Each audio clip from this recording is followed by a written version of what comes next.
எறா இந்த மாதிரி டிஃப்ரெண்ட்டாக செஞ்சு பாருங்கள், சூப்பராக இருக்கும். வாங்க எப்படி செய்யுதுன்னு பார்க்கலாம். எறாவில் கொஞ்சம் மிளகாத்தூள், மஞ்சத்தூள், அரை ஸ்பூன் வினிகர், எறாக்கு ஏற்ற மாதிரி வினிகர் எடுத்துக்கோங்க. எல்லாம் போட்டு மிக்ஸ் பண்ணிவிட்டு ஒரு கடாயில் ஃப்ரை பண்ணிவிடுங்க. நல்லா மொறு மொறுன்னு 2 பக்கமும் திருப்பி போட்டு ஃப்ரை பண்ணிவிடுங்க. ஃப்ரை பண்ணதுக்கப்புறம் ஒரு கடாயில் எண்ணெய் கொஞ்சம் தாராளமாக ஊற்றிக்கோங்க.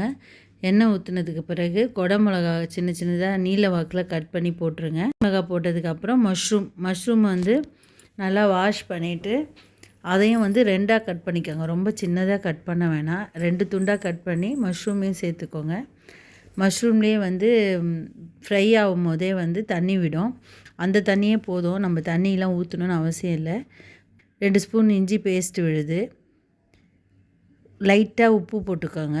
நம்ம வந்து இறாலே உப்பு போட்டிருக்கோம், அதனால் ரொம்ப லைட்டாக போட்டுக்கோங்க. அப்புறம் 1 ஸ்பூன் பிளாக் பெப்பர் எல்லாம் சேர்த்து நல்லா ஒரு 5 மினிட்ஸ் அப்படியே மூடி வைங்க, குக் ஆகட்டும். 5 மினிட்ஸ் கழித்து நம்ம ஏற்கனவே எறாவை வறுத்து வச்சுருக்கோம் இல்லையா, அதையும் இதிலே சேர்த்து நல்லா மிக்ஸ் பண்ணிக்கோங்க. அவ்வளோதான், ஈஸியான ரெசிபி இது.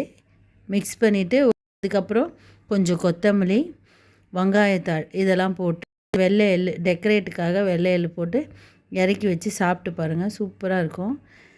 இதை செஞ்சு பார்த்துட்டு சொல்லுங்கள். இந்த வீடியோ பிடிச்சிருந்தால் லைக் பண்ணுங்கள், ஷேர் பண்ணுங்கள், சப்ஸ்கிரைப் பண்ணுங்கள்.